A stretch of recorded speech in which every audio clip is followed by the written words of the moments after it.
Okay, folks, yes, another quick video. I got an email that reminded me that there is another subject that needs to be addressed about the wild lettuce, and I do get this asked several times. And while I'm going to stir this a little bit more before I turn it off and then cover it before I go to bed, I wanted to tell you about this because I do get this asked quite often. Because it is called lettuce opium or wild opium, people think that it's an opiate, that it's actually a narcotic, and that the constituents in it are narcotic. Well, that's not true. The lacticarium and the lactocopen, y'all know I had a difficult time saying that word, but those are not illegal substances. They are not addictive substances, and the plant is not illegal. Now, we're going to talk about drug testing. Drug testing is standard in employment now. And many people are concerned that this would show up on a drug test. Well, I administered drug test before and filled out paperwork for it. And I have to take drug tests regularly as part of my employment. Now, I'm just going to read this off as I typed it so that we can do this quickly because I need to go to bed. There are no illegal substances in wild lettuce. The plant is not an opioid and has no chemical constituents that cause impairment. The standard drug testing tests for illegal drugs and drugs that cause impairment. Even then, you have to have prescriptions for, say, Lortabs. There is a process by which the employer investigates whether the prescription is valid. Now, this is usual in the instance of a short-term injury or surgical procedure. Because let's just say you had a dental procedure. I have a coworker that has had that happen, and he was given Percocet or Perk something. Anyway, he knows that if he gets popped for a drug test, that's going to show up. So he's got his bottle ready, and if he does get popped for a drug test at work, he can take his bottle in and say, here's my prescription. And then if the procedure that most companies will take, and because of my prior positions in previous employment, the standard position that an employer will take is they may allow the employee to go home depending on what the employee's job duties are, and then if they find that there is nothing untoward about their use of this impairing medication, then the employee will return back to work and then will receive pay for any time off. Now, for example, let's say that this coworker of mine got a drug test tomorrow and the medication was in his system. What they would do, because he works with heavy machinery, they would send him home.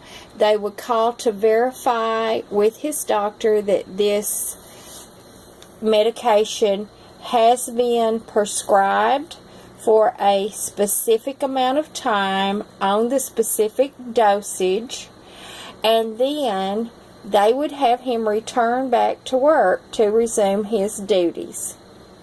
That's what happens.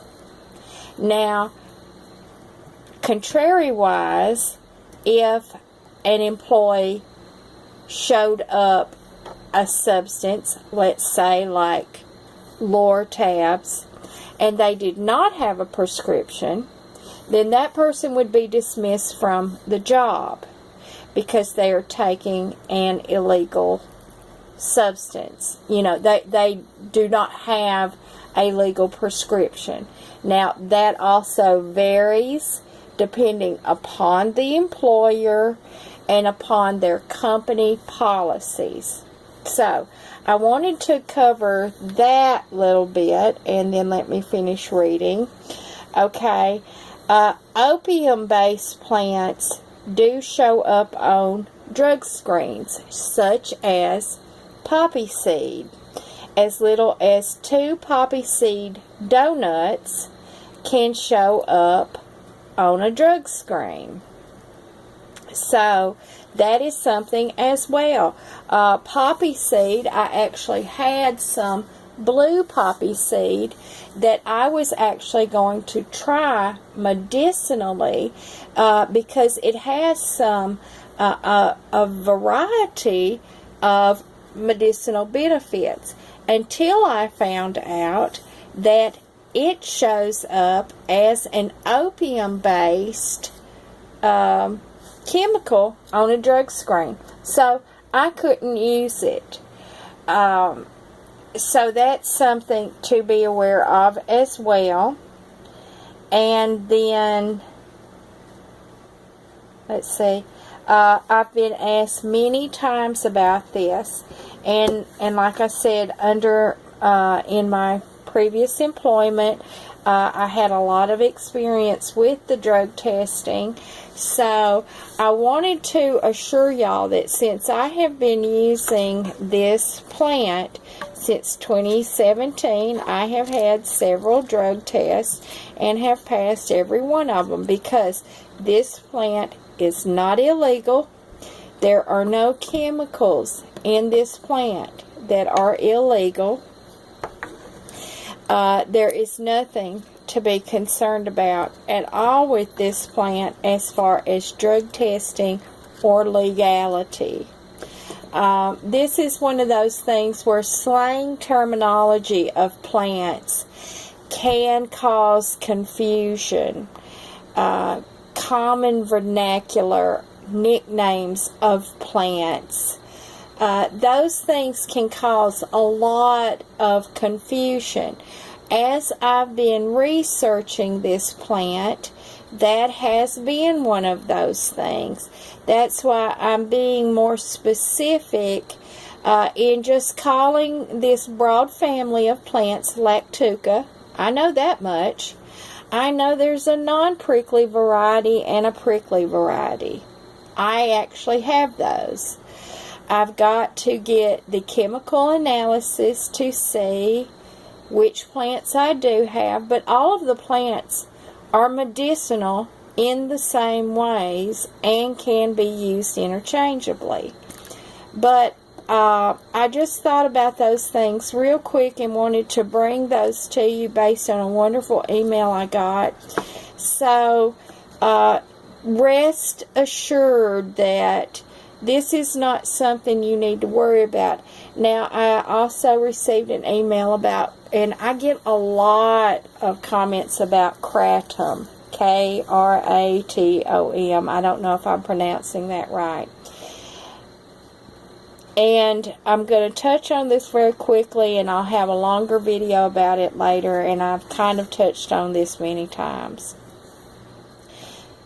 I am a firm believer in ingesting the things where you are, locally grown, because I think that God puts those things there for you to use for the things that happen to you and the conditions that happen where you are. I don't like to use things that are out of my region, and that also includes foods. So herbs are the same way.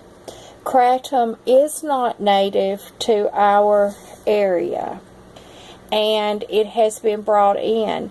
And there are some very murky laws in Tennessee about kratom, and I don't want to participate in that as well. This plant, and this is something that I have often said to people. People keep bringing up so many things. Well, have you done this? Have you used this? Have you used that? Well, if this plant is doing all the things that I need it to, why would I try something else? This plant right here has saved my life, has rejuvenated me. With that concentrate, y'all, I'm not in pain at all anymore. I take the tiniest bit of that concentrate now, I'm good in 10 to 20 minutes.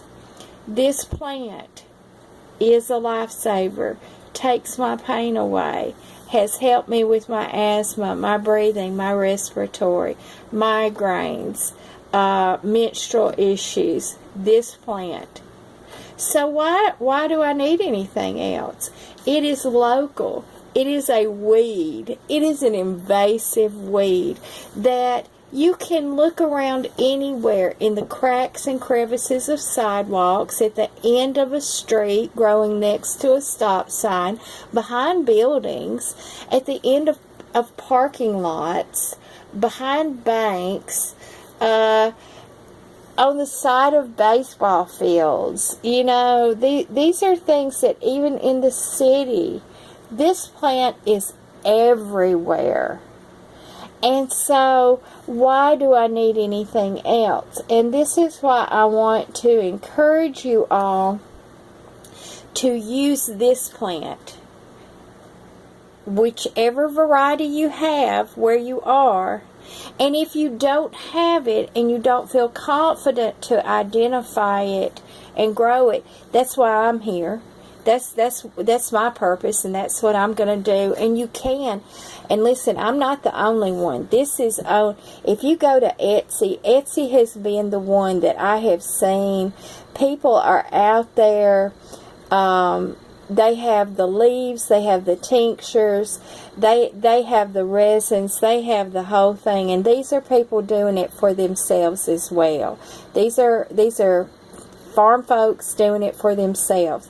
So it's not just me. Find people that do this. So that's why I want to encourage you to utilize this plant, because it's from your area. So with that, I am going to close, and this will be my last video tonight because I need to take my behind to bed. So good night, and see y'all on the next video sometime this week. God bless you.